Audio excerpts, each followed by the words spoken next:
Good morning. I'm here talking to Henry Braithwaite, the Managing Director of MarketMakers, one of Shaping's partners. Good morning, Henry. Good morning. Henry, MarketMakers and lead forensics. How did it all get started and when was that? Well, we started the MarketMakers business about 13 years ago, 2004. And at the time, myself and my business partner, Paul Thomas, were involved in lead generation. And what we saw a gap in the market for a professional business-to-business agency. I think there were lots of companies focused on the business-to-consumer market, and they sometimes dabbled in B2B, but there wasn't anybody that was built from the ground up specialising in business-to-business. So that's the opportunity that we saw when we went into that business, and pretty quickly grew 10 staff the first year, 30 staff the next year, 60 staff the next year. And what we pretty quickly realised was that the gap and the requirement from companies was for a premium, very professional, very focused business-to-business agency. And what that meant was having a higher and more talented and experienced workforce than your typical business-to-consumer agency. It meant really specific B2B marketing skills. It meant having and plugging into all of the emerging B2B marketing technologies and having a real clear grasp of the data, so the universe that you can actually target in terms of marketing and sales campaigns. So that's how we then built that business, and fast forward to today, we've got about 320 staff here at Lakeside in the MarketMakers business, and continuing to kind of push forward every month. And then the lead forensics business is came about probably about 8 or 9 years ago now, and like all good ideas, that was something that we needed for ourselves. So we wanted to understand who was visiting our own website, built some code, really invested in that. We saw that lots of our clients were interested in that, and very quickly realised that was again another business in its own right. So at that point kind of divided the two, set that up as its own limited business, and that's grown from strength to strength. We've got a couple of offices now on the South Coast, a couple of offices in the States, and equally, very fast growth business.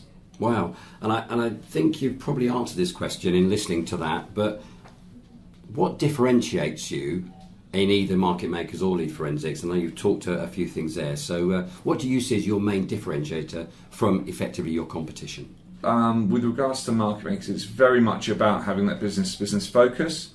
And how we embody that is we very, very much focus on staff development. So we've got what we call the MarketMakers Business School. We have lots of entry-level positions here, and what the Business School does is it very quickly upskills the staff with specialist B2B know-how and expertise.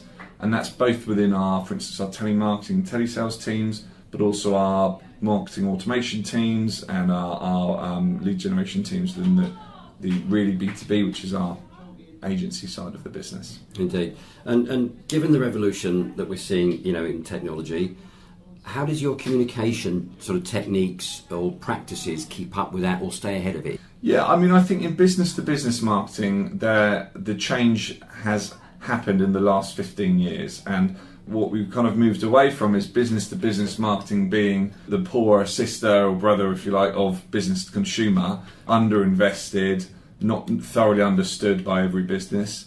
And the technology that's come along in the last decade, so I'm mostly talking about there, for instance, CRM with the likes of Salesforce.com, all of the marketing automation, such as your Eloquas and Marketo and HubSpot, all of these technologies have really revolutionised business-to-business marketing. And what they've allowed for is they've allowed people to get a lot more transparency in terms of managing their marketing pipelines and generating results.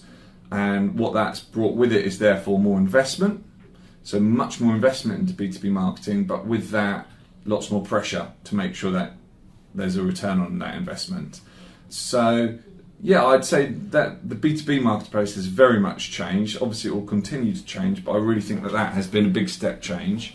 And I think probably for a time, some people thought that maybe some of these technologies would replace some of the traditional and, the more human elements of B2B marketing, but absolutely that's not been the case. What it's really done is, if anything, it's increased the need for that, because marketing automation and CRM creates vast pools of very specific data. But in business to business, where it's often very less transactional, it's more of a consultative sale. In order to generate a sales qualified lead, you need human interaction, whether that be an email conversation, a phone call, or a face-to-face meeting, in order to nurture a prospect and take that to a sale. Yeah, so the relationship management piece is still alive and well then? Absolutely, things have changed and people are using technologies. You know, in business to business, people are researching what they're interested in a lot more, you know, through the internet and whatnot, but absolutely there's still that, and there always will be that requirement for human interaction. Indeed. And before I come to my last question about working together and other projects you're involved in, I believe in terms of the MarketMakers business, you've seen some sort of structural, organisational changes recently. Can you tell us a bit about those? Yeah, very much. Yeah, so in August we were acquired by Centaur Media PLC, who are a fantastic business. So UK PLC, involved very much a business-to-business specialist, with many offerings in, for instance, exhibitions, publications, consultancy. And I think we got to a point last year as an organisation where we were thinking about the next 5 years, and we were thinking about expanding our services and maybe starting to build some more services ourselves. And at the same time, we got started speaking to Centaur Media, and what kind of very quickly became apparent was they have a really complementary range of products and services and offerings to ourselves. So very little overlap, but very closely aligned offerings. And it became apparent that, you know, together we would have instantly a much larger range of services that we could offer our business to business clients. So yeah, that's kind of the route that we've gone down, and we're a couple of months in. We're delighted with how that's gone. We're seeing our kind of forecast very much accelerated as a result of that, and it's a really good move to have a PLC investing in Portsmouth and onwards and upwards. Absolutely, and it's great news, you say, for the city and your employment you do. And on that point, my last question is around the fact you are a major employer. Both the companies combined is quite significant. I know you're involved in some wonderful projects in other parts of the world, in Africa particularly. Yeah. But I'm just wondering, how can MarketMakers, Lead Forensics and Shaping, I know we've got a partnership now, and thank you for that partnership. What more can we do together, do you think, to advance the skills and the inspirational activities we both want our next generation to have? Obviously we're in our first year of Shaping, but my experience has been it's an excellent organisation in terms of bringing everything together, and I think that we've obviously had a great experience in Portsmouth. We've grown 2 businesses from nothing to big organisations, all with local people, and we, as I said earlier, we have lots of entry-level jobs, and we therefore really invest in training and building people's careers within the businesses. And I think from our perspective, we're willing to engage, whether it be in the annual conference or some of the BLG groups, in terms of just, I guess, using the management team that we've built here to work with the wider community. And if we can help mentor people and help inspire people, then we're very willing to do so. Brilliant, thank you.